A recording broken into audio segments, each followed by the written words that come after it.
Welcome back, everyone. This is episode number 7, and today we're going to go over progressive overload. Now, I am only numbering the ones where we go in depth into topics.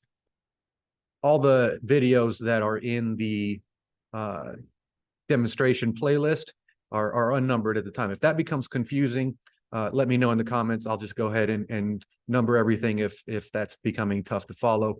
But I just wanted to kind of separate the more in-depth topics as we go along.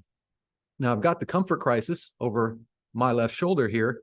It's a book that goes over what we call comfort creep, and in Western society, how as we have more amenities that allow us to live more and more comfortably, we drive cars to go to the store instead of riding a bike or walking. We have air conditioner or heater to protect us from the elements and roofs over our heads. We can eat whenever we want. All of these things combined have put us in a situation where even the slight inconvenience is devastating. It's relevant to this conversation because we're going over progressive overload, which is over time creating an environment where we're slightly getting more and more uncomfortable. I'm going to show you how to do it in the weight room, but this can take on many forms, including things like cold exposure, or even heat exposure progressively over time, so your body adapts to those things and becomes better at handling them. Before we get started, because this is one of our educational episodes, I've got to flash our disclaimer. This is for informational and educational purposes only. I'm not your trainer. I'm just showing you some good concepts and good techniques that I've used over the years to help myself and my clients. All exercise carries inherent risk, and now that we're talking about progressing, now you're increasing that risk. So I'm going to hopefully show you some smart ways that other people in the industry, I'm going to show you some unoriginal ideas, and also things I've done that I consider pretty original in their application, but cannot diagnose nor treat injury or illness. And everything you see here, if you decide to include it into your own exercise program, it is at your own risk. All right, now that that's over with, I want to start with probably the easiest example. When we went over the principles of training and progressive overload, there was intensity, there was volume, there was frequency and rest, but I'm going to add some to that. But we're going to start with intensity. It's the easiest example. Obviously, it's what most people think of because you can just add 5 pounds to the bar or pick up a heavier dumbbell, but there has to be a system to that process. Now, the traditional system would be something like this. One of the biggest names in the industry, Jim Wendler, has his 5-3-1 system. As you can see here, set 1, you would use 65% of your max, whatever that is. So if your max is 100 pounds, you would use 65 pounds. Second set, you would use 75 pounds. Third set, you would use 85 pounds. And in his system, you rep it out till you can't rep it out with good form with that last increment. Now, there's 2 things about that you would need. First of all, to do a strength program like this, you would need to have trained for a while to be ready for strength program, but you would have to know your max. All right. So you would have to go through some sort of maxing out system, whether it's a multi-rep max or 1-rep max. This is tough for beginners. It's tough for intermediate lifters because it's anytime you're going to the highest intensity possible, you're putting yourself at a little bit of risk. So you would have to know that to do the percentages. And personally, I use another method, but this works. If you're a seasoned lifter and you have an idea of your max and you're looking to kick it up a notch, then this is an example of how the percentages work. If you're a very conscientious person, a very structured person, the kind of person that needs to Tupperware your meals for meal prep, and you like predictability, so you know what you're going to be lifting that day every time, then this is probably also something for you. If you're a beginner, you can still find out where you stand. Obviously, you don't want to push towards a 1 rep max right off the bat.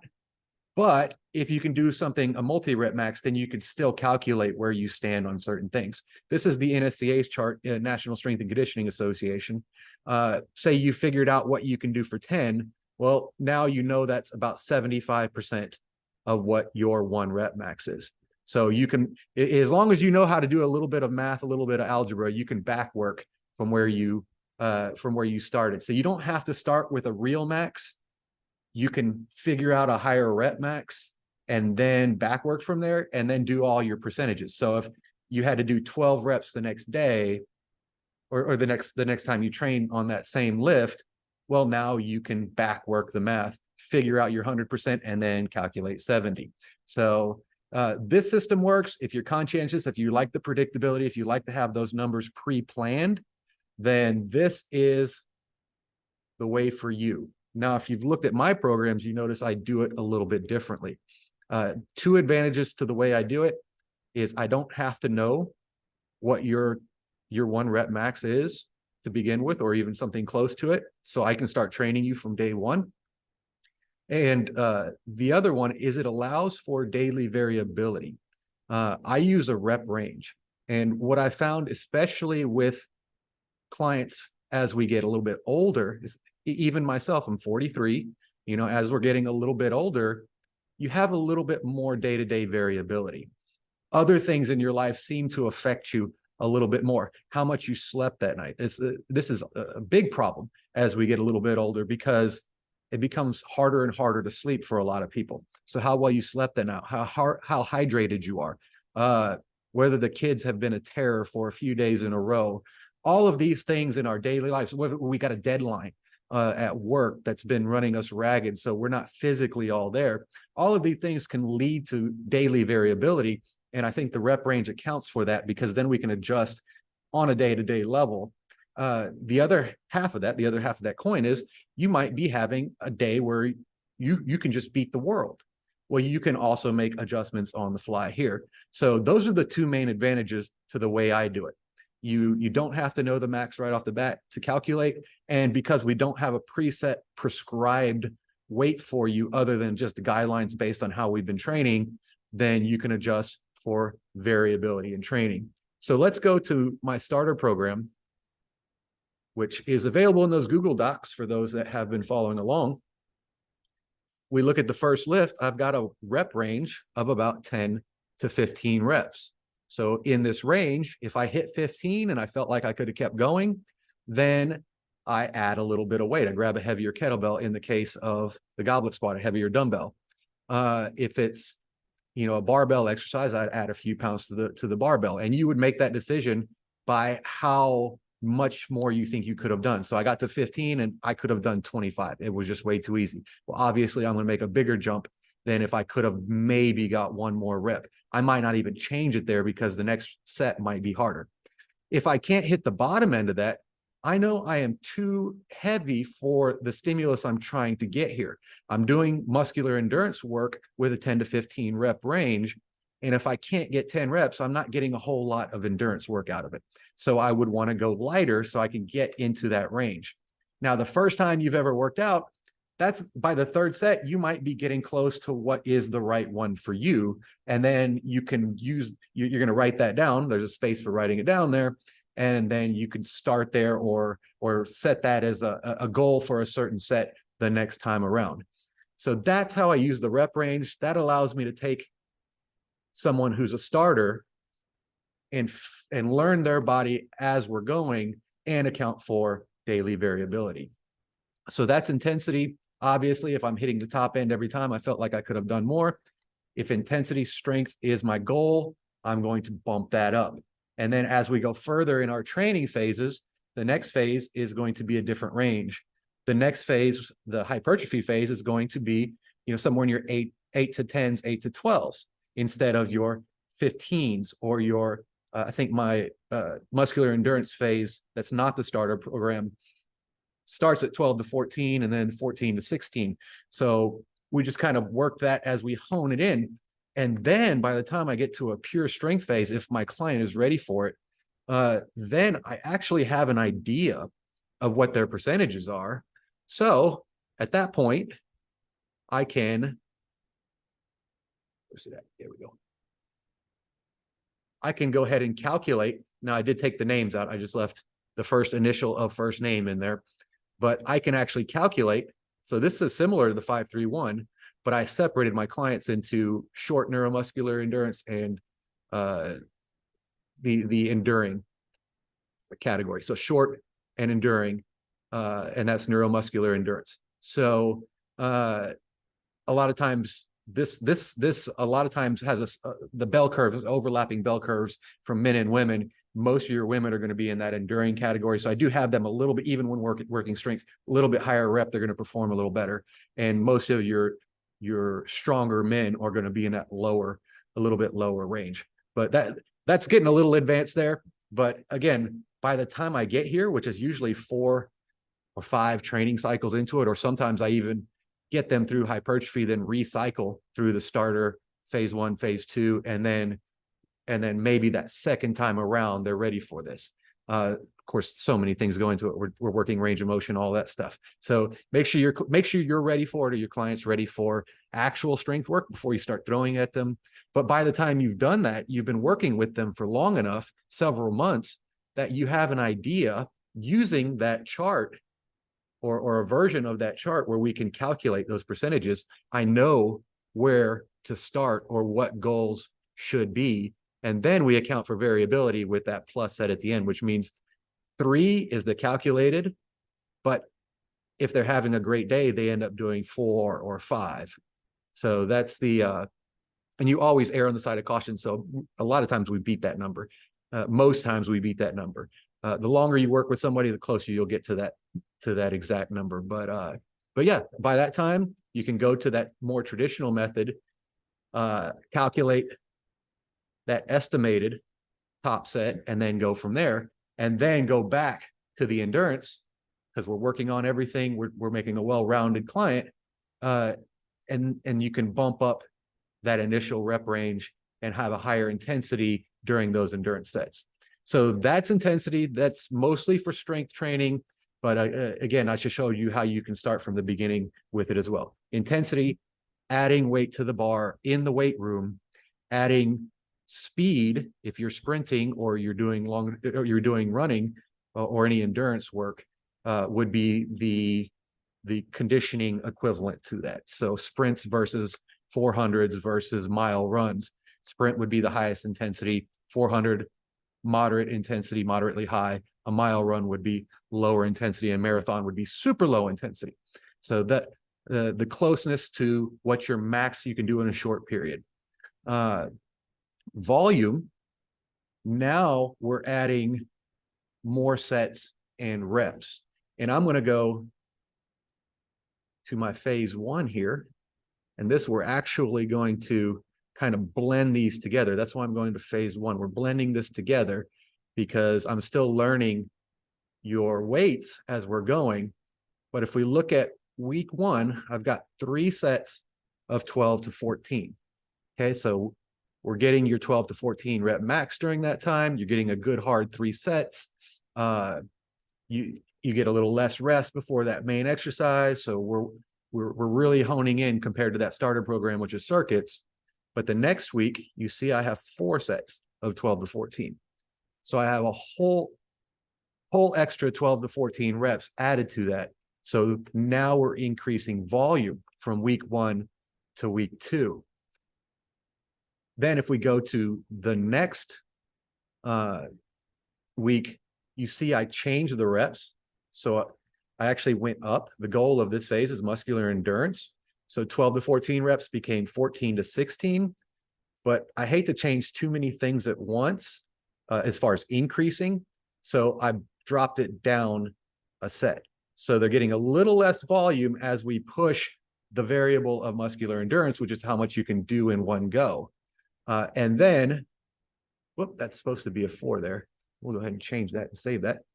And then I do it again by bumping up the volume on the next week. So 3 sets becomes 4 sets at the same rep range. And so we're increasing our volume. Now, where this blends with intensity, well, what if I can perform better that next time around. Okay, so 3 sets, 12 to 14, say we end at 100 pounds. On the third set of that next week, I'm going to try to match that 100 pounds. So I can do it exactly the same as week before. Maybe it would just be hypothetical here. Say 75, 90, 100 pounds were the 3 sets.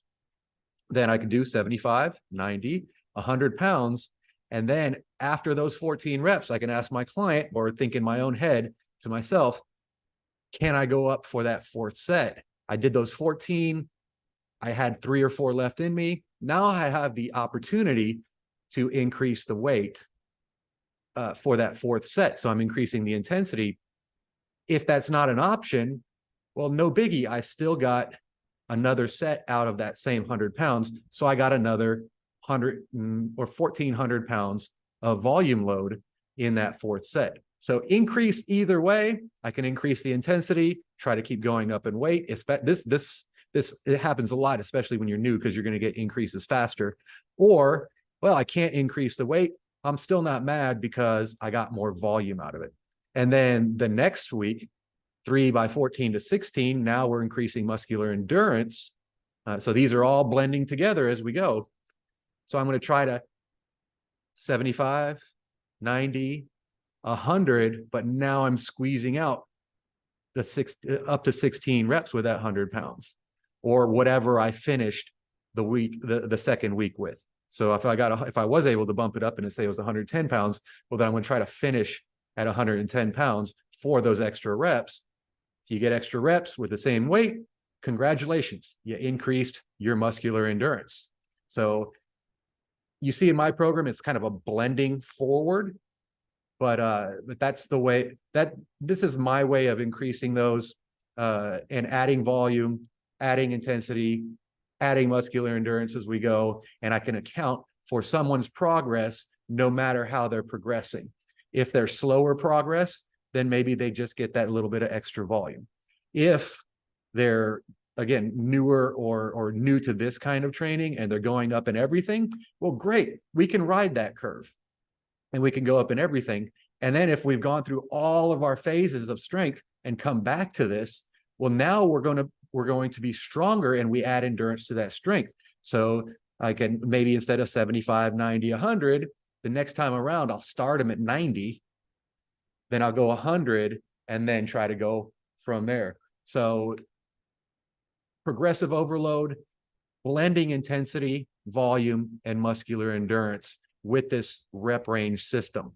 And then we go around to our next phase, which is what we call hypertrophy, which is muscle building.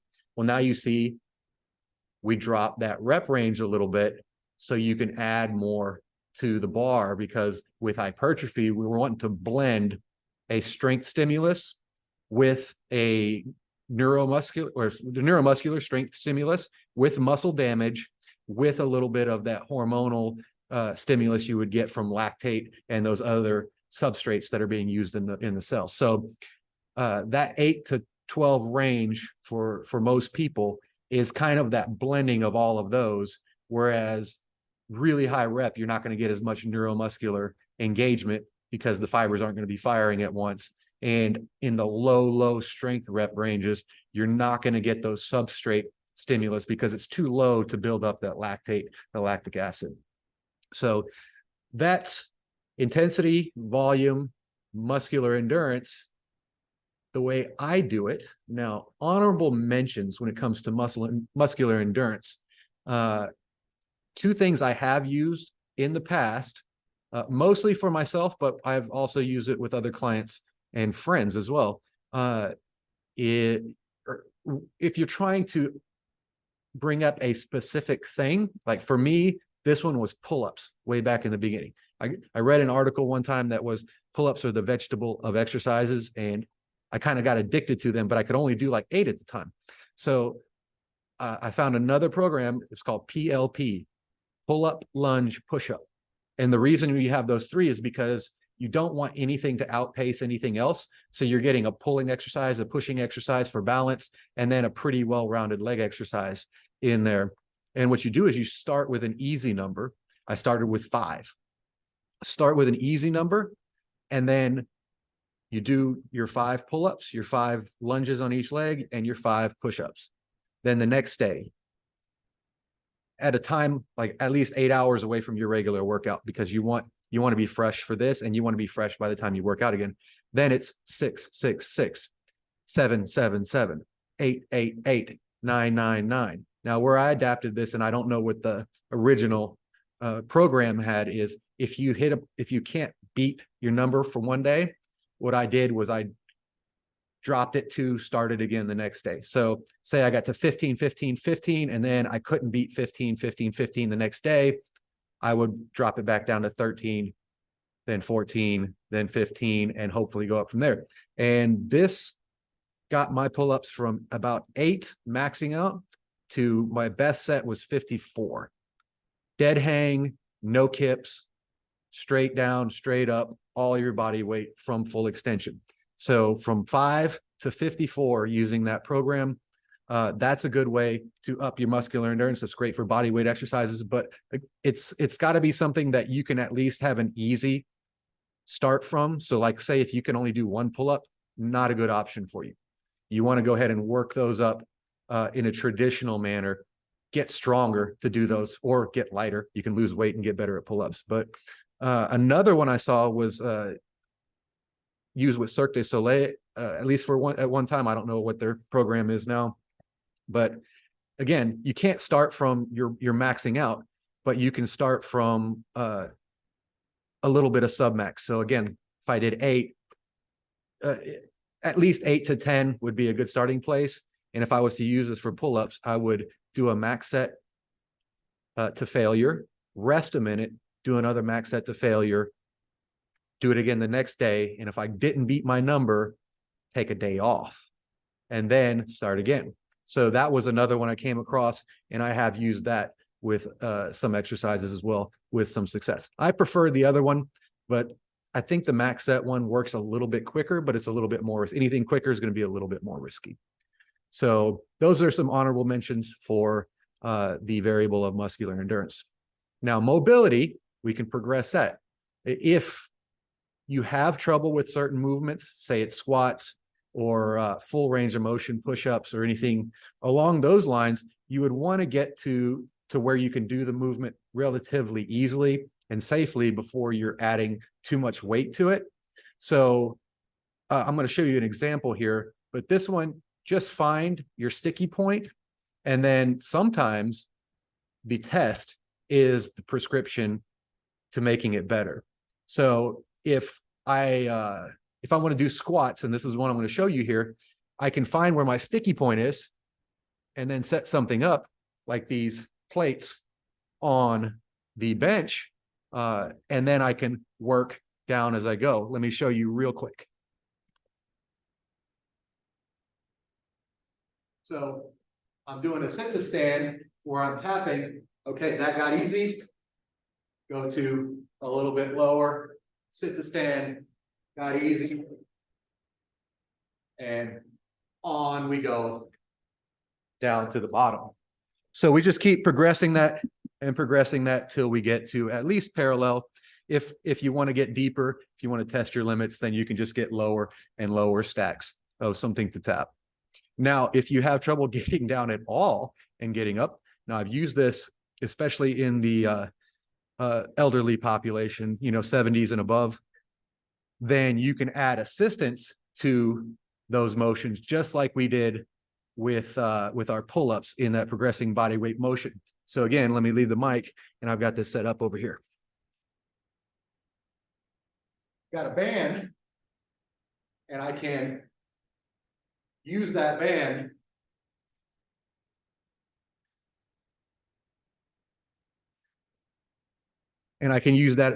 to assist me in getting down to that full range of motion. Also with the bands, they help you more as you get lower. So if you're flexible enough to get to a full range of motion, but you're not quite strong enough to be comfortable in that position, that's another good way to progress it, because then you can just lighten the band and keep the full range of motion, because it'll get harder as you get up. So that's going to give you an option for progressing a body weight movement that you have trouble getting your full range of motion. Frequency is the next one. This is a little bit more tricky.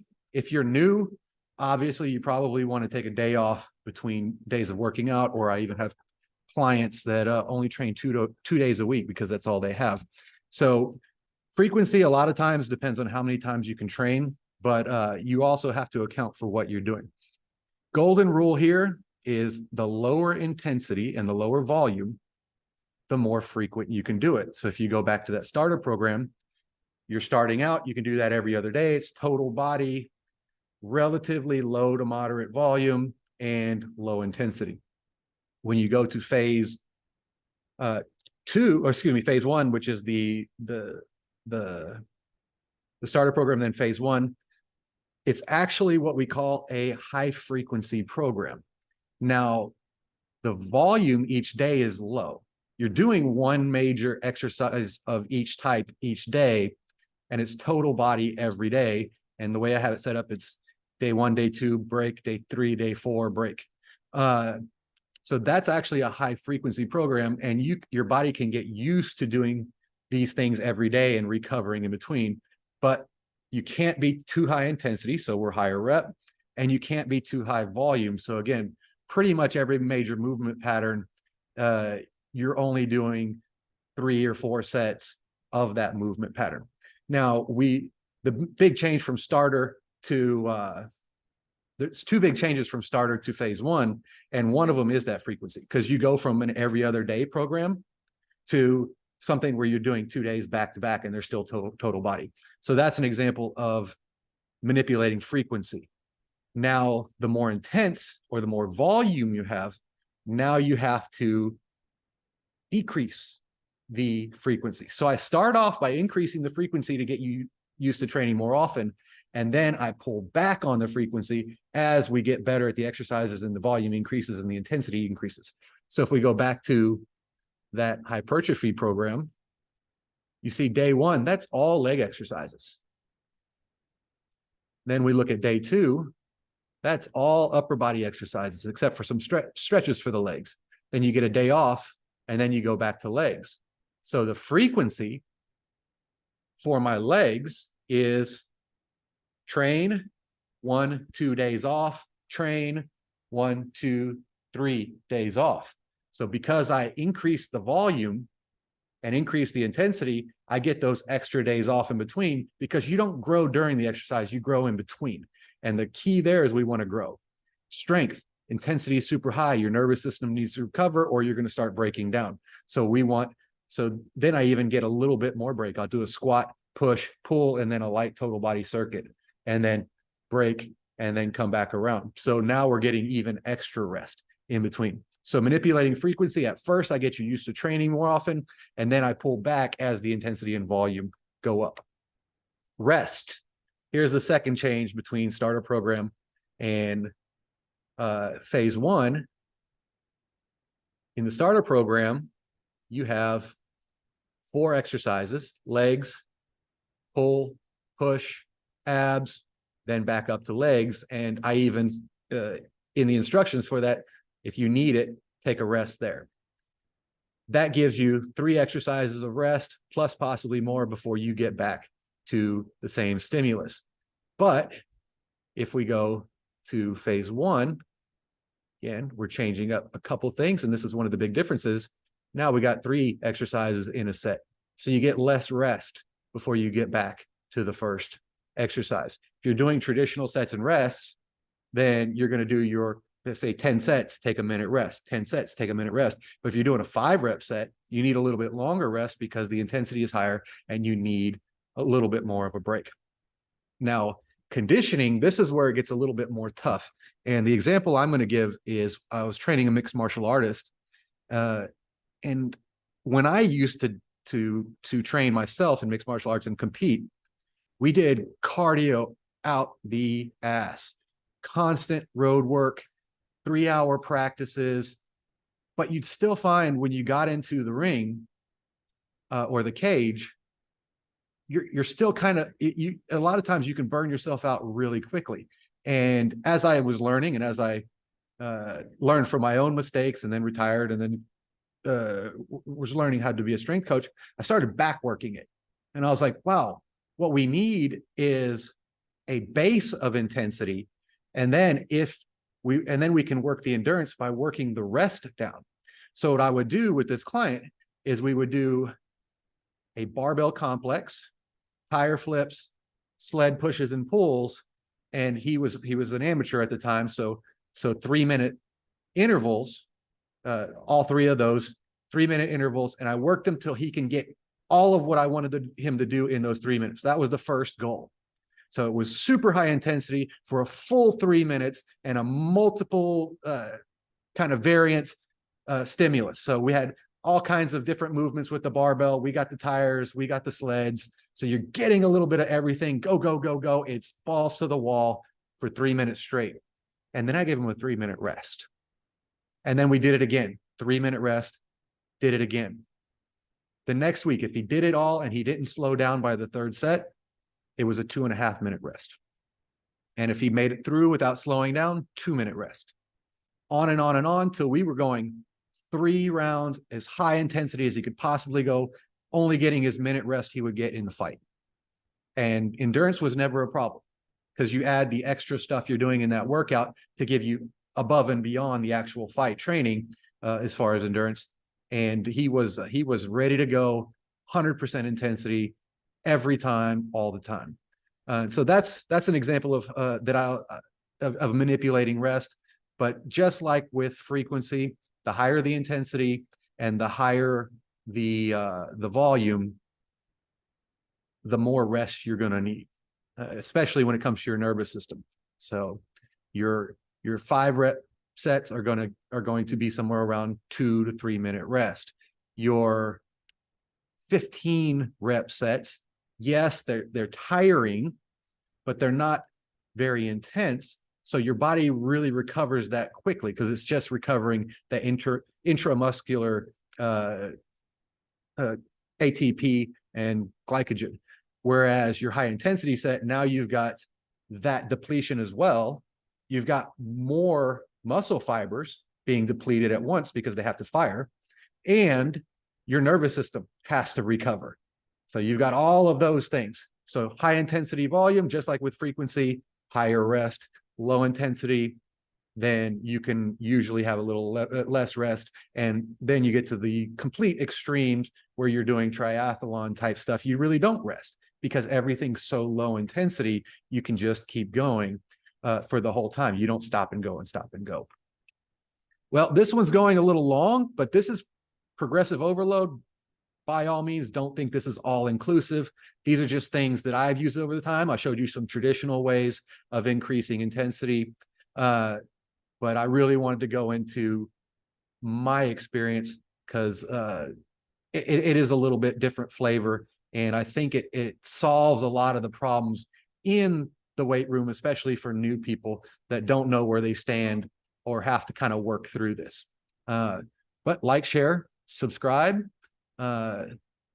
Send me to your family, friends. If you're DIY training, please be safe. Please take everything slow and don't take too many risks at first. And then again, develop a base and then tinker at the edges. Just like in economics with Nassim Taled's philosophy, same thing here. Develop a base, then tinker at the edges, and then you'll be surprised how badass you can be. If you're a trainer, these are great ways to get to know your client. Really, really, really get to know your client. Study all the methods. There's a great resource for getting started, Fleck and Kramer. It's the base. You'll learn all the mathematical, structured ways of doing it, and then you can blend that with my a little bit more unstructured way of doing it. You have to know the basics before you can break the rules. Arnold Schwarzenegger famously said in his, these are the keys to success: break the rules. You have to know the rules to break the rules. Once you have the basics down, then you can start playing. And if you're here just to be the informed customer, you're probably not going to watch a video this long, but if you stuck around, thank you so much. And I will see you guys next time.